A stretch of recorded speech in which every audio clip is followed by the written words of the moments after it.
in software development industry, we're living the age of DevOps era.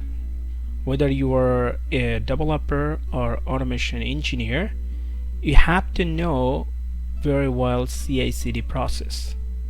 So what is CI/CD exactly? So before we go deep dive CI/CD, let's talk about a little bit our traditional waterfall methodologies.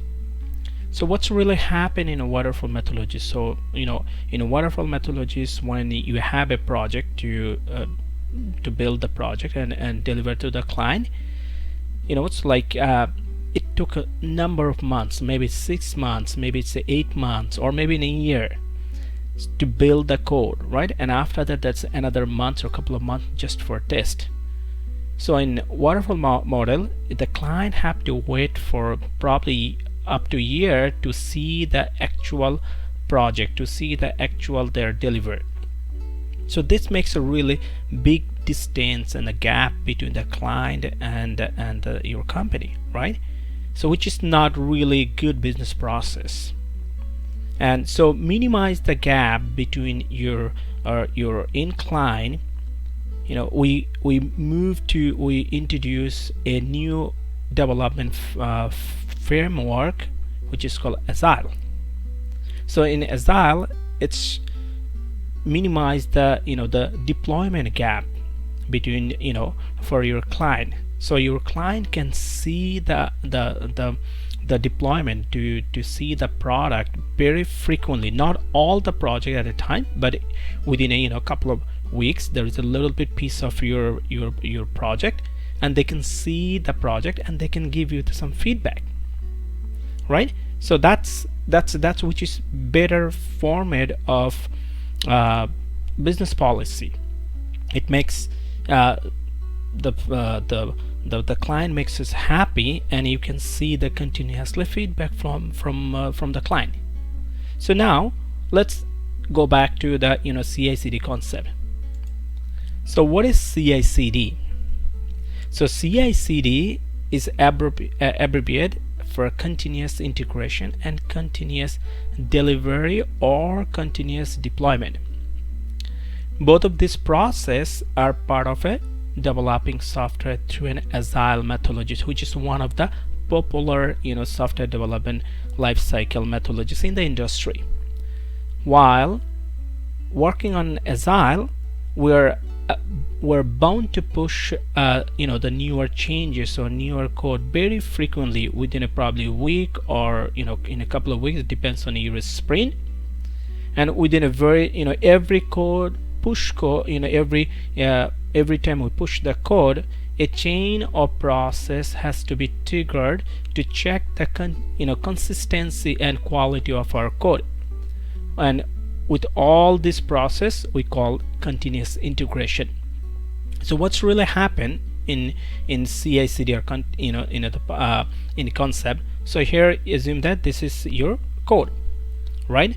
And in this code, before that, just assume that there is a project and multiple developers, they are working in this project and different modules. So every time your different developer, they're working different module, they as soon as they commit the code to the Git repo or the repository, what's really happened in CI process, there is a build trigger. It triggered the build, and after that it's when the build is complete, it's deployed to a server. It could be deployed in a virtual machine, or it could be deployed in Docker nowadays, and after the build, it's deploy, and it will give you some outcome. It will give you some report as for your build, like build was complete successfully or not. So you will get some sort of notification or outcome, and from there it will trigger. If the build is deployed successfully, it will trigger and test. So it's a test would be like the especially it's a integration test, because you have a different developer and they're working in a different part of different module. So when they all push the code to a server like a GitHub, you need to do a sort of like integration test to make sure that all the parts, they're working in a different model, it's all together, it's working as expected, your whole system is working. So this is called continuous over here. At least you need to do continuous integration test over here after the build is successfully. And a lot of company, they even before they do the integration test, they also perform the unit test in their pipeline.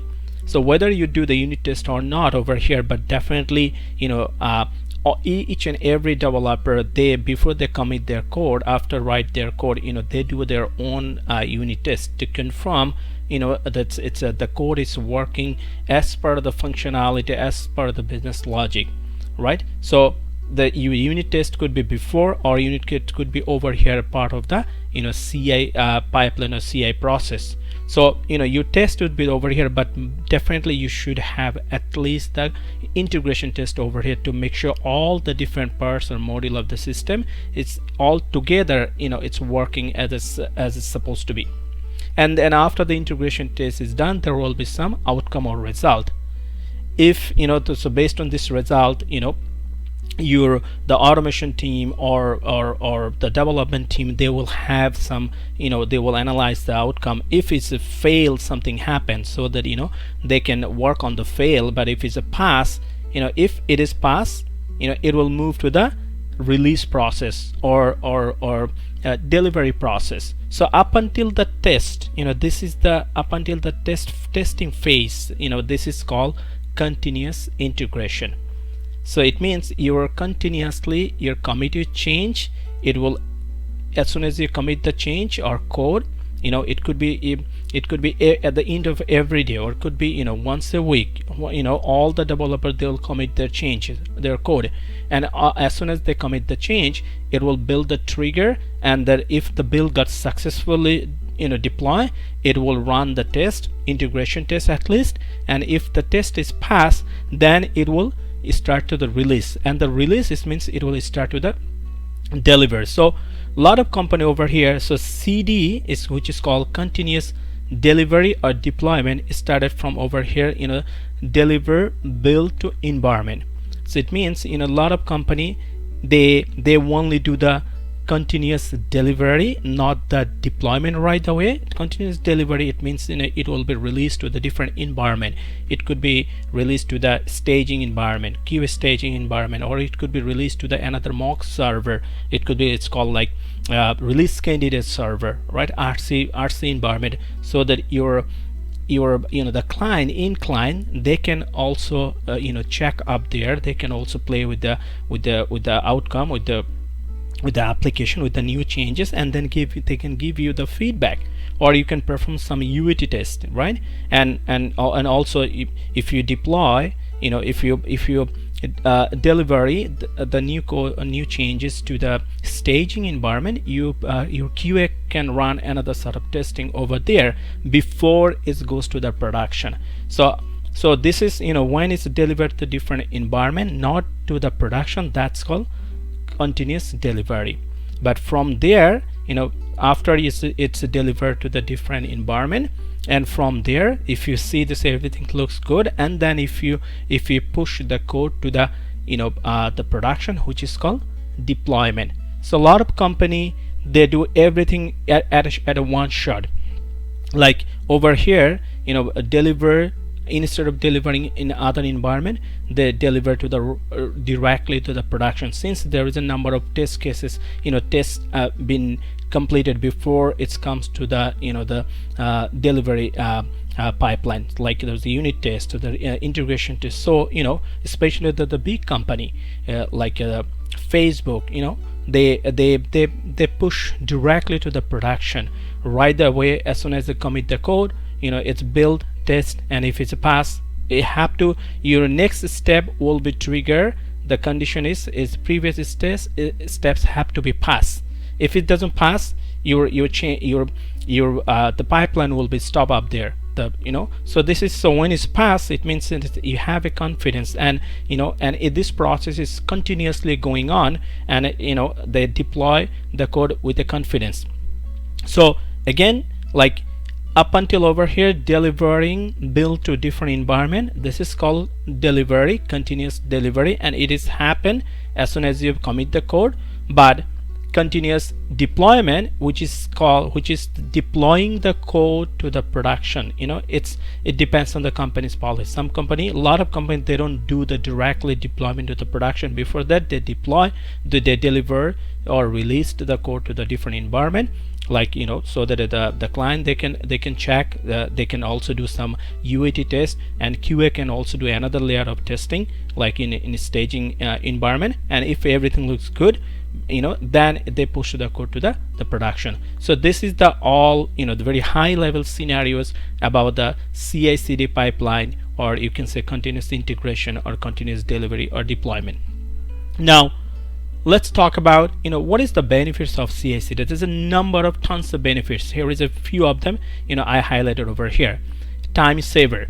So CI/CD is a huge time saver, as the process is automated and can be performed at any time for as long as you want. On the other hand, like if you consider the manual testing, it takes a long time for constraints, like after, like if you think about like a traditional waterfall model. So after after a long time, after they coded, then testing is started.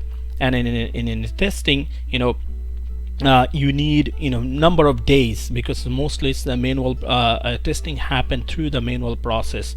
And if it's a fail something, again it's go back to the development team and then fix it and again retest. So it is a very time consuming compared to like CI/CD. So CI/CD is a big huge time saver process.